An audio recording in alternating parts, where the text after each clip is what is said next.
جو ہمارا ایک مجاہد, ایک شیر جو کسی سے ڈرتا نہیں, اگر ٹی وی کے اسٹوڈیو میں بھی پہنچتا ہے وہ, تو وہاں پر نماز کا وقت ہو جائے تو پہلے وہ نماز پڑھتا. اسد الدین اویسی صاحب, آپ کہیں گے کہ جھوٹ بولتے ہو, میرا سفر ان کے ساتھ ہوا, پروگرام میرا ان کے ساتھ ہوا, میں نے اس بندے کو بہت قریب سے دیکھا. اس کی ٹوپی کو اگر اٹھا کر دیکھیں گے, ٹوپی کے اوپر نبی پاک علیہ السلام کی جوتے کا نشان اس نے بنا کے رکھا. اتنا بڑا عاشق رسول ہے.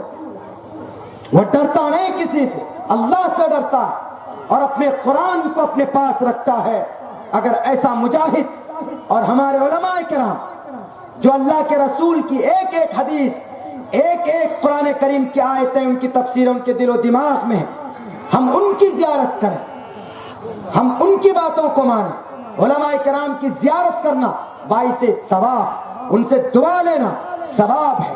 اور اگر ہماری شریعت کی بچاؤ کے لیے اگر کوئی میدان میں آتا ہے تو ان کی بھی ہمت افزائی کرنا, ان کا بھی ساتھ دینا, یہ ہمارا اخلاقی اور ہماری ایمانی فریضہ ہے. مسلمانوں, آپ کو کھڑا ہونا ہوگا اور آپ اس غلط سوچ کو بھی بدلو. مایاوتی کھڑی ہوئی, چمار کو دلت کو عرش پر پہنچا دیا, لالو یادو, اکھلیش یادو, ملائم سنگھ یادو کھڑا ہوا تو یادو کو آسمان پر پہنچا دیا. آپ مسلمانوں نے کا کوئی لیڈر نہیں ہے تو آپ کی کوئی حفاظت نہیں ہو رہی ہے, آپ کی شریعت بدلی جا رہی. آپ کا کوئی لیڈر کیوں نہیں ہے؟ 70 سال سے ہم غلامی کرتے ہیں, ہمارا ووٹ ہم سے چھین کر لیا جاتا ہے, 5 سال کے لیے غائب ہو جاتے ہیں, ہمارا ووٹ ہم سے لے کر اقتدار میں آ جاتے ہیں اور ہماری ہی قرآن کو, ہماری شریعت کو بدلنے کی بات کرتے ہیں.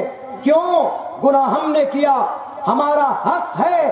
ہندوستان کے سنویدھان میں ہندوستان کی کرسی پر بیٹھنے کا ہمارا حق ہے, پرائم منسٹر سی ایم بننا بھی ہمارا حق ہے.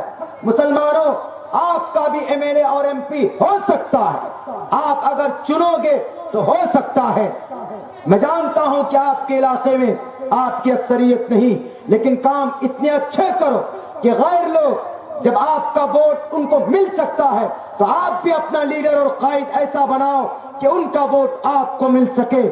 اگر کوئی لیڈر کھڑا ہوتا ہے اپنے قوم کو بلند کرنے کے لیے تو ہم مسلمان ہی کہتے ہیں یہ تو بی جے پی کا ایجنٹ ہے.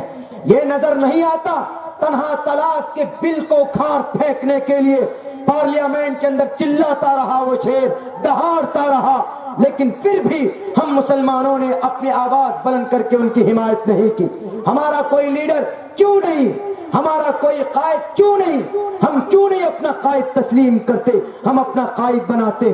ہماری سب سے بڑی بد نصیبی مسلمانوں یہ رہی ہے کہ ہمیشہ ہم بٹتے رہے, ہمیشہ ہم نے بانٹنے تقسیم کرنے کا ہم نے کام کیا.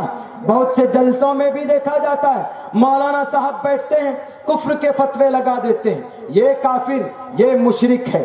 اور راجنیتی کے اسٹیج پر جاؤ, وہ مولانا بدر الدین اجمل غلط ہے, اسد الدین اویسی وہ تو بی جے پی کا ہی ایجنٹ ہے. پتا ہو نہ ہو, بی جے پی کا ایجنٹ ہوتا تو کرناٹکا کے اندر وہ الیکشن لڑتا تاکہ بی جے پی کو فائدہ ہو. سیاست دین کا حصہ ہے. اگر کوئی ہمارا عالم دین ہم سے کہہ دے کہ مولانا عبداللہ سیاست دین کا حصہ نہیں ہے, اس لیے میں اسٹیج پر بولتا ہوں. کل بھی میں نے 3 پروگرام کے اندر اپنا لوگوں کے سامنے یہ پریزنٹ کیا تھا کہ سیاست اسلام کا حصہ ہے. سیاست کا مطلب خدمت خلق ہے. اس دھرتی کے سب سے پہلے پرائم منسٹر حضرت عمر فاروق تھے.